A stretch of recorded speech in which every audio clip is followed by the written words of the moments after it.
नमस्कार दोस्तों, steno help PP में आप सभी का स्वागत है। दोस्तों, आप सभी का एसएससी 2022 का जो एग्ज़ाम है, उसके लिए आपके पास अब बचा है सिर्फ 1 मंथ।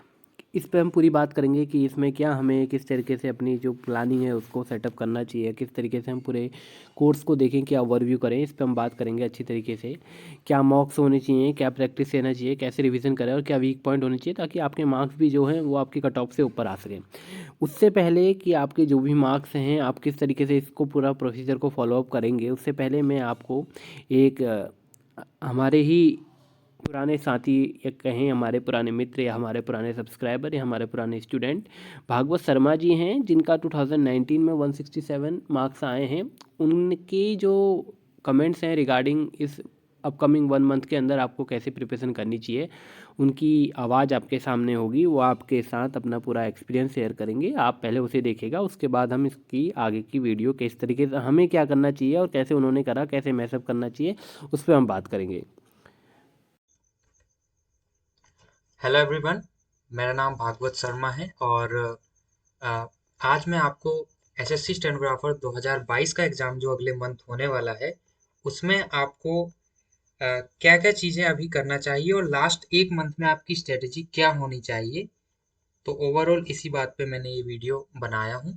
मेरे बारे में आपको बता दूं तो मैंने SSC stenographer grade C and D 2020 examination है उसमें टीयर वन में मेरे 167 मार्क्स थे और मेरा स्किल टेस्ट भी ग्रेड सी और डी दोनों के लिए पास हूँ मैं। तो चलिए वीडियो स्टार्ट करते हैं। सो आपको अभी क्या करना चाहिए? तो सबसे पहले आपको रिवाइज कर देना शुरू कर देना चाहिए अभी से। और रिवाइज अभी से करना इसलिए जरूरी है क्योंकि लास्ट में आप देखेंगे कि जब 10-15 दिन बचेंगे, अगर आप उस समय रिवाइज करना स्टार्ट करते हैं तो आप उस अच्छे तरीके से रिवाइज नहीं कर सकते जो कि आप अभी से अगर स्टार्ट करेंगे तो आप बहुत अच्छे तरीके से क्रिस्टल क्लियर हो जाएंगे आपके कॉन्सेप्ट। तो इंग्लिश की बात करें तो सबसे पहले आपको बेसिक ग्रामर जो आपकी बुक है उसको रिवाइज करना स्टार्ट करना चाहिए। उसमें जो चैप्टर्स हैं जो आपको सूटेबल लगते हैं उन्हें करना चाहिए और साथ ही साथ इसको रिवाइज करते हुए ही आपको प्रीवियस ईयर जो आपके चैप्टर वाइज बुक होगी, चाहे वो किरण की हो या एमबी की हो, उसे रिवाइज कर सकते हैं आप। अगर आपने दोनों ही कर ली हैं बुक्स तो आप दोनों को रिवाइज कर सकते हैं। तो इंग्लिश के लिए ये हो गया। इसके साथ में आपको इंग्लिश के लिए अगर आप न्यूज़पेपर पढ़ते हैं तो न्यूज़पेपर को भी रेगुलर आपको पढ़ना है। और लास्ट के 5 या 6 दिन जब आपके एग्जाम आने लगे उस समय आप चाहें तो उसे स्टॉप कर सकते हैं पढ़ना। रीजनिंग में अगर मैं बात करूं तो अगर आपके कोई ऐसे चैप्टर्स हैं जो आपने कंप्लीट नहीं करे हैं या आपके कोई वीक चैप्टर हैं जिनके कॉन्सेप्ट आपके क्लियर नहीं है, तो अभी अभी बहुत समय आप चाहें तो उनको वीडियोस देख के यूट्यूब में उसे क्लियर कर सकते हैं और उनकी प्रैक्टिस करना फिर ज़्यादा जरूरी होगा। जो आपके स्ट्रॉन्ग टॉपिक्स हैं उनको आपको इग्नोर नहीं करना है। उनमें आपको जो क्वेश्चंस हैं उन्हें फास्ट करने की कोशिश करना है और आपको ये देखना है कि आपको उन्हें करने में टाइम क्यों लग रहा है। इसके अलावा जीके में अगर मैं बात करूं तो आपने अभी तक जो पढ़ रहा है बस उसे ही रिवाइज करना है। इसके अलावा आपको कुछ भी नहीं पढ़ना है। तो आप अभी से रिवाइज करेंगे जीके में तो बहुत जरूरी है। लास्ट टाइम में आप जीके को रिवाइज नहीं कर पाएंगे क्योंकि यह बहुत जीके का सिलेबस जो होता है बहुत वास्ट होता है और आपने पढ़ा भी बहुत कुछ होता है, लेकिन रिवाइज करना उसे बहुत ज्यादा जरूरी होता है ताकि आप उसे एग्जाम में परफॉर्म कर पाए उस तरीके से।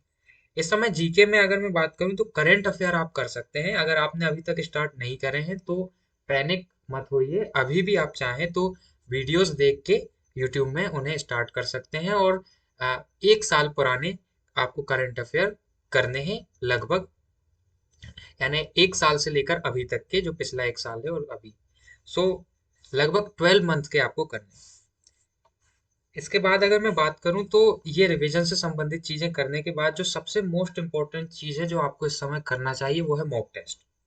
सो मॉक टेस्ट में मैं प्रेफर करता हूँ टेक्स्ट बुक और ग्रेड अप और इनमें भी टेक्स्ट बुक को। तो टेक्स्ट बुक में इस समय क्या है कि मिनी मॉक और फुल मॉक का कॉन्सेप्ट चल रहा है। तो आप एक चीज कर सकते हैं कि एटलीस्ट आपको 2 मॉक्स तो एक वीक में देने ही है, फुल मॉक। और इसके बीच में जो आपके पास टाइम मिलता है उस समय आप चाहें तो मिनी मॉक को अटेम्प्ट कर सकते हैं। आप मिनी मॉक को उस समय भी कर सकते हैं जबकि आपने मान मान लीजिए आपने आज एक फुल मॉक दिया और कल आपने अपनी पढ़ाई जो आपको करना था, रिवीजन था, वो कर लिया, तो उस समय आप उसके बाद आप चाहें तो प्रैक्टिस के तौर पर मिनी मॉक्स को दे सकते हैं, जो कि 1 घंटे के होते हैं। और उसमें आपको 25 क्वेश्चंस मिलेंगे जीके और रीजनिंग के, और 50 क्वेश्चंस इंग्लिश के। सो वो आपकी प्रैक्टिस के लिए एक अच्छा मीडियम हो सकते हैं। इसके अलावा अगर मैं देखूं तो आपको क्या नहीं करना है, आपको कोई भी नई चीज स्टार्ट नहीं करनी है। आपको बिल्कुल भी पैनिक नहीं होना है कि मैंने इसकी प्रिपरेशन करी है एग्जामिनेशन की, तो क्या मेरा पेपर निकलेगा या नहीं निकलेगा, इस डाउट में आपको नहीं रहना है ज़्यादा देर। और अपने स्टडीज पे आपको बिलीव रखना है।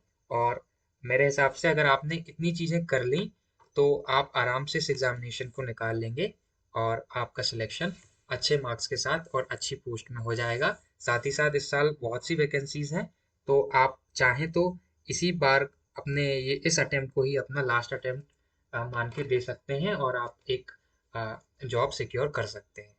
So all the best for your upcoming examination. Thank you for watching this video.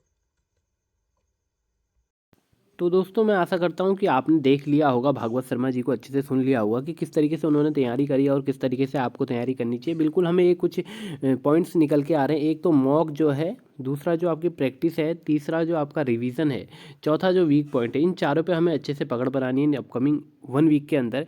मॉक्स जो है वो आप उसको अपने अकॉर्डिंग दे दीजिए, आपके कितने गहरे पानी में है उसके हिसाब से आप अपने मॉक्स जरूर दीजिएगा। बट मॉक्स जरूर दीजिए, चाहे कोई कितना भी अच्छा हो कितना भी बेकार हो, मॉक्स जरूर दीजिए। चाहे मिनी दीजिए या कंप्लीट दीजिए, मिनी तो आप दीजिए दीजिए बट कंप्लीट भी लगा लीजिएगा। ऐसा ना हो कि आप कंप्लीट बिल्कुल नहीं लगा रहे हैं और एग्जाम से पहले ही लगा रहे हैं। तो अभी से मॉक्स प्रॉपरली लगाना स्टार्ट कर दिए, प्रैक्टिस करिए जो आपके वीक पॉइंट्स हैं और जो प्रैक्टिसेबल जैसे अनसीन पैसेज हो गया, क्लोज टेस्ट हो गया, उन पर थोड़ा सा प्रैक्टिस लगातार करते रहिए। रिवीजन आप जीएस का तो अच्छी तरीके से कंटिन्यूसली रिवीजन करते ही रहिएगा, क्योंकि आपको स्कोर अच्छा करना है तो रिवीजन मस्ट है इन सारी चीज़ों में। जो भी आपका वीक पॉइंट्स हैं उनको आप फाइंड आउट करिए। उसको फाइंड आउट कैसे करेंगे, मॉक टेस्ट में भी जहाँ पर आपको लग रहा है कि मेरे बार बार इसमें सेक्शन में वीकेस्ट मेरा पॉइंट ये रह रहा है, तो उस पर वर्क करिए। चाहे वो रीजनिंग हो, चाहे इंग्लिश हो, चाहे जीएस हो। जीएस में भी किस सेक्शन से आपको ज़्यादा प्रॉब्लम्स आ रही हैं उसको आपको एनालिसिस अच्छे से दिखा देता है। बहुत अच्छे आपके चांसेस आजकल रहते हैं कि जो भी आप किसी के भी मॉक दे रहे हैं तो उसमें क्लियरली मेंशन आ जाता है कि आपका ये पॉइंट वीक है, तो आप उस पर वर्क करिएगा। तो ये 4 पॉइंट हैं, इनको आप अच्छे से करिए। होपफुली जो आपके मार्क्स हैं वो 20 से 30% बढ़ जाएंगे और अच्छे मार्क्स आप लेके आएंगे। इसी आशा, इसी उम्मीद के साथ हम किसी नए बच्चे के जो भी एक्सपीरियंस हैं वो आपके साथ लेके आएंगे। थैंक यू भागवत शर्मा जी का, जिन्होंने इस चैनल हेल्प पीपी के साथ अपने इन सारे व्यूज़ को शेयर करा। मिलेंगे हमने एक नई वीडियो में, तब तक के लिए बाय बाय, टेक केयर। और फाइनल सिलेक्शन के बाद हम इनका लाइव आपके सामने रखेंगे कि किस तरीके से क्या होगा, क्या सारी चीज़ें इन्होंने कैसे करा। आप इस क्वेश्चन पूछ सकते हैं, तो हम इन्हें भी आपके साथ लाइव लेके आएंगे किसी दिन। Thank you so much, bye bye, take care. Channel में आए हैं नए, चैनल को लाइक सब्सक्राइब शेयर कर लीजिए, बेल आइकन को दबा लीजिएगा।